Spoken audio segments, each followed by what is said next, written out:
Think about that for a second. Gigantic, invisible empires. It sounds like something out of a spy novel, doesn't it? But this isn't fiction. In the coldest, most forbidden corner of our planet, a silent carve-up was already well underway. And this wasn't about exploration, no. This was about possession. Drawing these invisible lines of power right across a continent that was supposed to belong to no one. So what is the real story here? Well, let's just say what you've probably been told about Antarctica. You know, the official story about peace and science. That's just the surface. It's a carefully crafted narrative. Because beneath all that pristine ice lies something else entirely. A geopolitical chess game for the ultimate prize. And we're about to peel back the layers of that official story and show you the deception hiding in plain sight. It all comes down to this one simple question. Who really owns the last unclaimed land on Earth? I mean, the official treaties tell us it belongs to everyone, and yet to no one. But come on, the reality? That's a completely different story. It's a story of quiet ambition and very, very strategic positioning. Okay, let's rewind the clock for a minute. Because long before any of the international agreements we hear about today, the race was already on. We're talking late 19th, mid-20th century. Powerful nations were just drawing lines on a map. They created these huge wedge-shaped empires, like giant slices of a pie, and every single slice pointed to one priceless spot, the South Pole. And here they are, the original 7, Argentina, Australia, Chile, France, New Zealand, Norway, and the UK. Together, they claimed over 80% of the entire continent. But here's where it gets really interesting. The real heavyweights, the United States and the Soviet Union, they played a different game. They refused to recognize any of these claims, while at the same time quietly reserving the right to make their own. They were just waiting. Then, of course, the Cold War came along and changed everything. Suddenly, there was this very real threat of secret missile bases, of nuclear tests happening at the bottom of the world. So, 12 nations, they had to come to the table. They desperately needed a solution, something to stop this frozen continent from turning into the next global battlefield. And what they came up with was the 1959 Antarctic Treaty. And look, on paper, it's beautiful. It's this utopian vision, right? Antarctica is demilitarized. No new claims allowed. It's a place for science, for everyone. Open to inspection. No nukes. A real testament to global cooperation. But, and this is the key, it's those same noble goals that provide the perfect, and I mean perfect cover. Yeah, this is where the story you think you know takes a sharp turn. Because you have to ask yourself, what if the rules are just a cover story? What if this whole masterpiece of diplomacy wasn't really about preventing war, but about creating a newer, more subtle way to wage it? What if the treaty itself was the real deception all along? And this is the name of the game, slow-motion colonization. It's brilliant when you think about it. You don't send in tanks, it's not a military invasion, it's a quiet occupation, and you disguise it as research. Suddenly, every scientific station, every supply run, every geological survey, it's all just a way to stake a claim, to plant your flag, without ever officially breaking the rules. So you gotta wonder why. Why all this deception, all this subterfuge? It's because Antarctica is not just some barren wasteland of ice. Not even close. It's a treasure chest, a massive trillion-dollar prize. And believe me, the world's great powers are all quietly positioning themselves for the day that lock finally breaks. Just look at this number, 269 million barrels of oil. And get this, that's the estimate for one single basin, the Larsen Basin alone. For an energy-hungry world, that number isn't just a statistic, it's a siren song.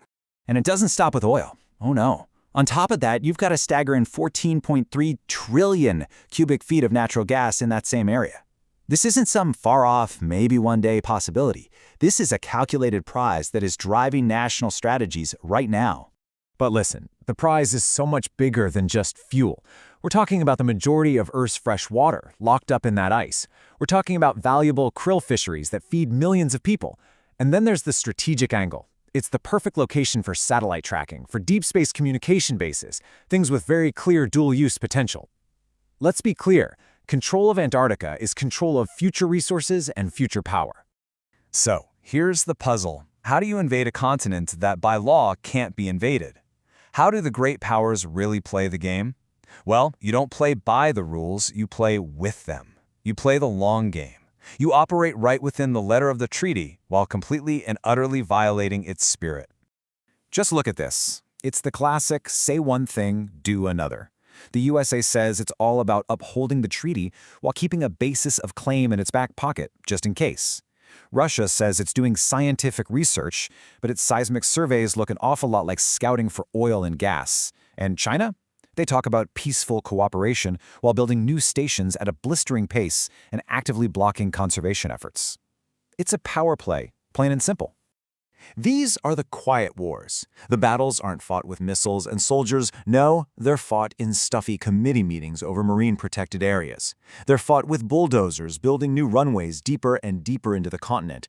And they're fought with these incredibly complex legal claims to the UN about continental shelves, which is just a fancy way of drawing new lines on the map. Every single move is a calculated play for more influence. Okay, so let's talk about the real conspiracy here. Because honestly, people love to get lost in the sensational stuff, right? Secret Nazi bases, UFOs, lost civilizations under the ice.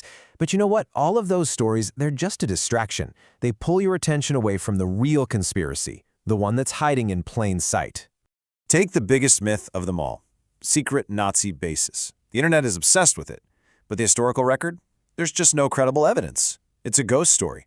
And while everyone's busy chasing ghosts from the past, the real power grab, the modern one, is happening right now, right under our noses. And it's all camouflaged by international law. Exactly. The truth isn't buried in some dusty archive from the 1940s. It's not in the past. It's happening now. Forget the old black and white photos. The most important parts of this story are unfolding today, in real time, in diplomatic cables, in scientific reports, in closed-door readings. The deception is active, and it is ongoing. And that brings us to the heart of it. This is the real conspiracy of Antarctica. It's slow-motion, rules-lawyered land grabbing under a supposedly cooperative framework. The secret isn't some hidden treaty locked away in a vault. The secret is how they're weaponizing the public one. It's powerful nations using a pact for peace as the perfect tool for a slow, methodical takeover. And it's all building towards one single date. 2048.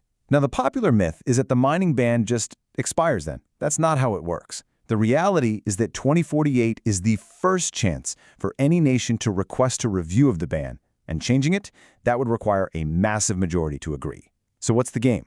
The game is to position yourself now, build your bases, do your surveys so that you have the maximum possible leverage if and when that review finally happens. So that's where we are. And it leaves us with a pretty chilling question, doesn't it? For more than 60 years, the Antarctic Treaty has been held up as this great act of global cooperation, a real symbol of hope.